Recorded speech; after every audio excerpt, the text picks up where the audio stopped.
اهلا وسهلا بحضراتكم معانا، وطبعا بجدد التحيه بدكتور احمد. اهلا وسهلا بحضرتك يا اهلا دكتور. وسهلا بحضرتك الساده المشاهدين. كنا بنتكلم مع حضرتك عن اهم منشآته المعماريه، استكمالا للكلام ده يا دكتور.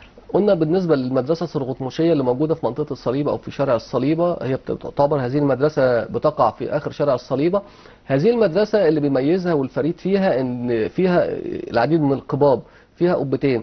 القباب اللي موجوده في هذه المدرسه واخده الطراز اللي هو السمرقندي. القبه بتبقى مرتفعه وبيبقى فيها قبه مزدوجه من الداخل. وجدنا ان في عندنا قبه موجوده فوق المحراب. هذه القبه بتعتبر من ابرز الحاجات اللي تفردت بيها هذه المدرسه دون العمائر الاسلاميه الاخرى، يعني تعتبر ابرز العمائر الاسلاميه اللي موجوده فيها قبه فوق المحراب.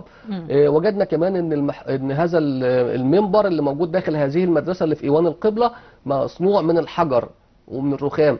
وجدنا ايضا ان بيتوسط صحن المدرسه ميضاءة، بتسمى ميضاءة، بتسمى نافورة، بتسمى فوارة. كانت بتستخدم لترطيب الجو وفي أثناء الحر طبعا، وبتستخدم للوضوء في بعض الأحيان. وجدنا ان في عندنا قبة أخرى يعني مقابلة للقبة اللي موجودة. هذه القبة دي موجودة في المنطقة اللي هي دفن فيها هذا الأمير. الأمير ده بعد وفاته سنة 759 تم دفنه داخل القبة الضريحية اللي موجودة داخل هذه المدرسة. ودايما الأمراء كانوا بيختاروا المكان